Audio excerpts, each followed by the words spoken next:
ka ba? Sino ba naman ang gustong mag-isa? Sana may cute na makatabi, may bagong kaibigan tapos ng klase. Lakas loob, hanapin ng katropa.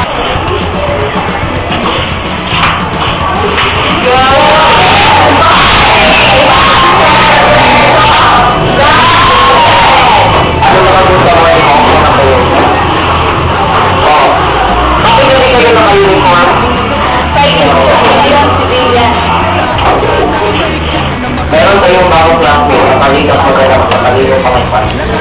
Eh. Wala na naman. O, bakit ito po? Ha? Wala po lang siya. Papasentuhan na siya. Ilan yun? Tumako ka namin tumako. Say good morning to your classmate. Good morning, classmate. Pwede ka lang humanap sa upuan.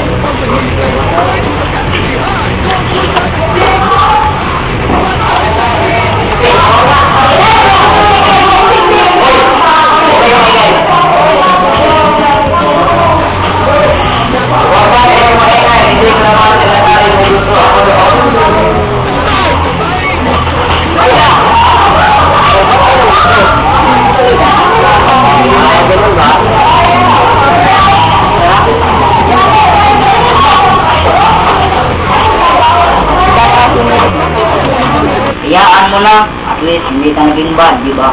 Magunyuhan yun. Wala man lang ginawa. Oo nga, para wala nangyari. Guys, stop it. Lalo nang lala ito. Hayaan mo na. Sige, dito.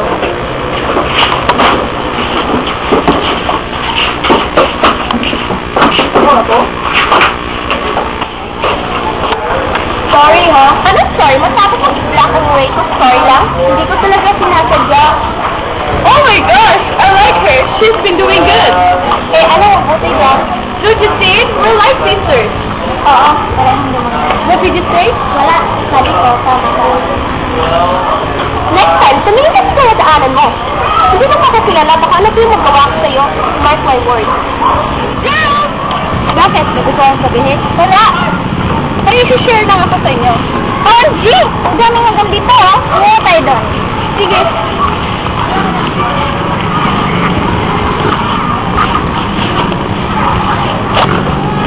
Alam mo, may napansin ako sa Johan. Ano yun?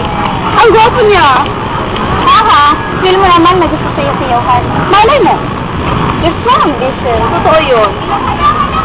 Ano pa kayo? Kaaway o kaibigan? Siyempre, friend mo kami. Siguradong walang patutunguhan ang pinag-uusapan natin. Paano-ano kaya ni Johan si Ayla? Mag-shop ka daw, sabi sila. Sure ka? Baka naman friends lang. Oo nga. Uy, nagkakalit ko. Ano? No way! Tayo na nga!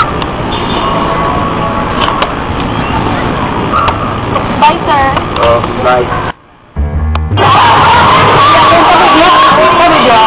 Ayla, I don't want to continue this relationship. What? Bakit? Namatawa ba ako? Hindi, wala Ayla. Kasi mamahal na ako iba. Sino naman siya? Kilala ko siya Ayla.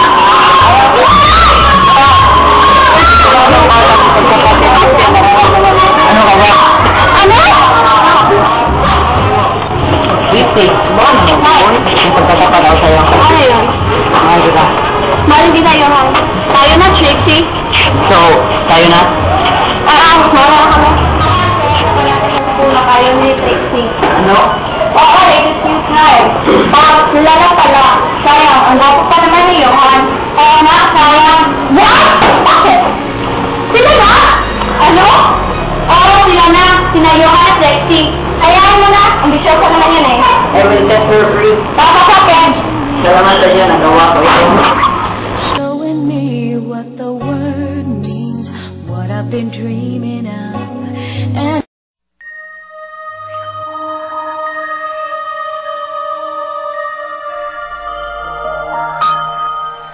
there I was, an empty piece of a shell, just living in my own world without even knowing what love and life were all about. Then you came, you brought me out of the shell, you gave the world to me, and before I knew, there I was.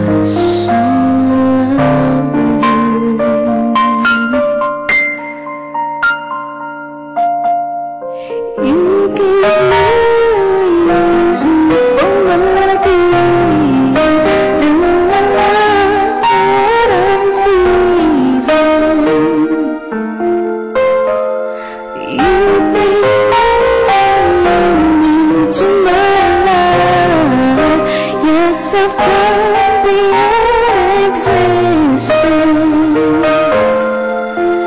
and it all began when I met you. I love the touch of your hair, and when I look in your eyes, I just know